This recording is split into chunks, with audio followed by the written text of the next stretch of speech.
자, 오늘 우리가 함께 파헤쳐볼 인물, 바로 미국 역사상 가장 거대한 지성으로 꼽히는 조나단 에드워즈입니다. 오늘 이 해설 시간을 통해서 여러분은 완전히 새로운 사실을 발견하시게 될 거예요. 우리가 흔히 아는 엄청난 학자로서의 모습, 그것도 맞죠. 그런데 사실 그는 인간의 깊은 영적 경험과 감정의 밑바닥까지 탐구했던 정말 엄청난 선구자였습니다. 그의 사상력? 절대 책상머리에 앉아 이해하는 그런 차가운 지식이 아닙니다. 차갑고 딱딱한 교리에 어떻게 그토록 뜨거운 생명력을 불어넣었는지, 자, 지금부터 본격적으로 탐구해보겠습니다.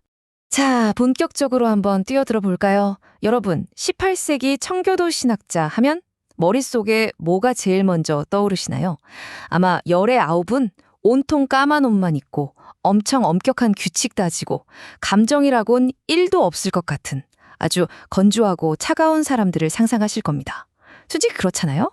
신학이나 교리하면 왠지 감정은 쏙 빠진 지루하고 딱딱한 학문 같고요. 근데요, 조나단 에드워즈의 글들을 딱 펼쳐보는 순간 우리 머릿속에 있던 이런 고정관념들이 정말 산산조각 납니다. 진짜 산산조각이요. 에드워즈가 진정한 회심, 그러니까 진짜 신앙을 설명할 때 기가 막힌 비유를 하나 듭니다. 바로 꿀의 단맛을 직접 맛보는 거예요. 자, 상상해보세요.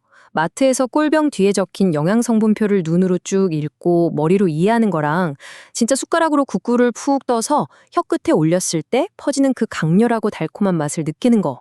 이건 완전히 차원이 다른 얘기잖아요? 에드워즈는 신앙도 정확히 이와 같다고 말합니다. 아, 하나님이 있구나 하고 사실을 인정하는 게 아니라 진짜 내 혀끝에서 느껴지는 생생한 감각처럼 아주 압도적으로 다가와야 한다는 거죠. 그럼 첫 번째 섹션, 위대한 신학자의 반전, 차가운 교리를 넘어서입니다. 계속 가보시죠. 이어서 두 번째 섹션, 절대 주권과 하나님의 영광, 바로 우주의 중심에 대한 이야기입니다. 에드워즈 사상을 떠받치는 가장 거대한 기둥은 하나님의 절대 주권입니다. 그는 개혁주의 청교도 신학의 급한 왕 같은 인물이었지만 단순히 뼈대만 있는 논리 시스템을 만든 게 아니에요. 하나님의 영광과 인간의 영적 경험을 아주 기가 막히게 가장 깊은 수준에서 연결해냈거든요. 솔직히 요즘 우리 사회는 나의 행복이 제일 중요하잖아요. 그런데 에드워즈의 생각은 완전히 다릅니다. 그는 이 거대한 우주가 인간 개개인의 행복을 위해 만들어진 게 아니라고 단언해요. 궁극적인 목적은 오직 하나님의 지고한 영광이라는 거죠. 그럼 여기서 이런 질문이 생기실 겁니다. 그럼 인간은 불행한 존재인가요? 아니요, 절대 그렇지 않습니다. 오히려 정반대예요.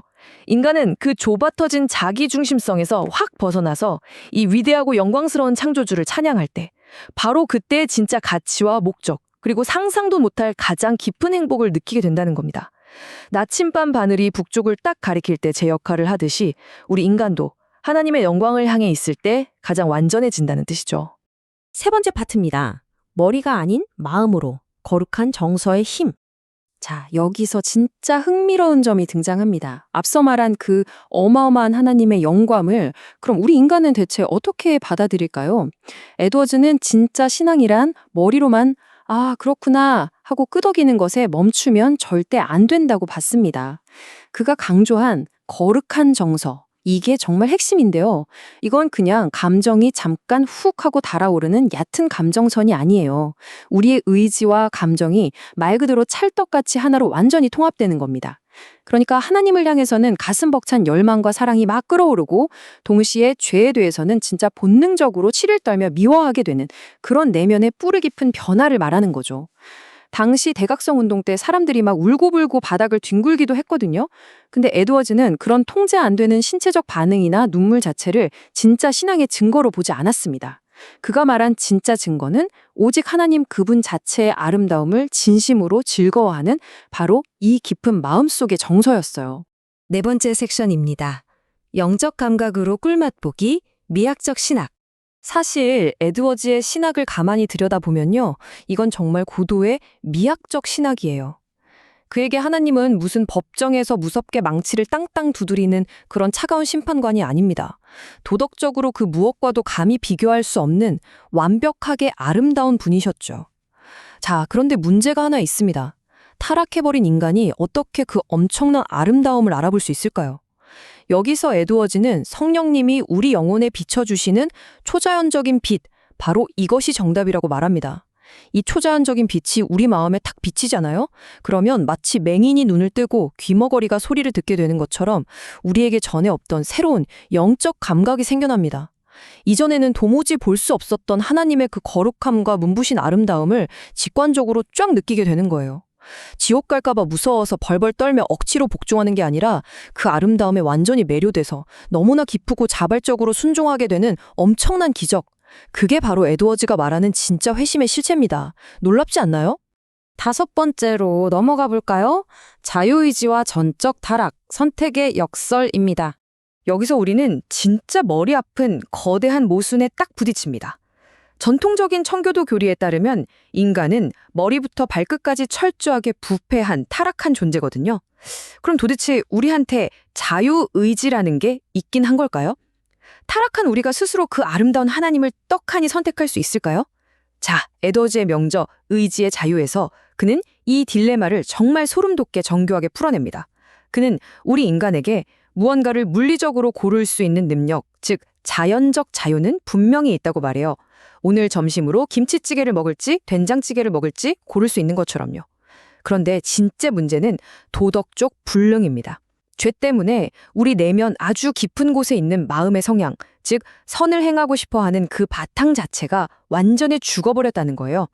그러니까 능력이 없어서가 아니라 애초에 원하지 않기 때문에 하나님을 선택하지 않는다는 겁니다. 그래서 오직 하나님의 선행하시는 거룩한 은혜가 먼저 쫙 들어와서 우리 마음의 성향을 확 바꿔주셔야만 비로소 우리는 기쁨으로 하나님을 선택할 수 있게 되는 겁니다. 이제 마지막 6번째 파트입니다. 삶으로 증명되는 믿음, 결심문과 대각성. 이 화면에 나오는 내용이 정말 기가 막히게 핵심을 짚어주고 있는데요. 앞서 말한 대로 아름다움을 보는 눈이 생기고 은혜로 마음의 성향이 완전히 바뀌었다고 쳐보죠. 그럼 그 신앙이 그냥 방구석에서 혼자 어우 좋다 하고 많은 뜬구름 잡는 소리로 끝날까요? 절대 아닙니다. 반드시 기필코 우리의 현실 삶 속에서 아주 구체적인 행동과 변화된 열매로 증명되어야만 해요. 에드워즈 본인부터가 그랬습니다. 그는 20살 무렵부터 평생을 지키려고 무려 70가지나 되는 결심문을 쓰고 매일매일 자신을 엄청나게 채찍질하고 성찰했어요. 진짜 믿음은 일요일 하루 교회 다녀오는 종교 행사가 아니라는 거죠. 매일매일 하나님의 뜻에 나를 맞추는 정말 치열한 영적 전투이자 실천적인 경건의 삶입니다. 그리고 더 나아가서 에드워즈는 나 혼자 은혜 받고 변하는 걸로 만족하지 않았습니다. 자기가 살고 있는 지역사회 그리고 교회 전체가 하나님의 그 엄청난 임재 앞에 완전히 엎드리고 변화되는 공동체적 각성을 미친 듯이 열망했어요. 그리고 실제로 그 역사적인 대각성 운동의 한가운데서 그 흐름을 직접 이끌었죠. 자, 이 화면에 떠 있는 짧은 한 문장 보이시나요? 하나님의 영광에 압도된 지성. 솔직히 이 문장 하나가 조나단 에드워즈의 평생을 아주 완벽하게 요약해 줍니다. 그는 논리와 교리의 끝판왕답게 정말 날카롭고 차가운 두뇌를 가졌죠.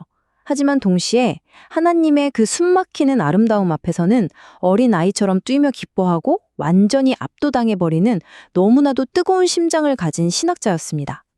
많은 사람들이 신학을 차가운 뼈대라고만 생각할 때 그는 거기에 하나님의 아름다움을 생생하게 맛보고 기뻐하고 또 자발적으로 복종하게 만드는 피와 살을 입혔어요.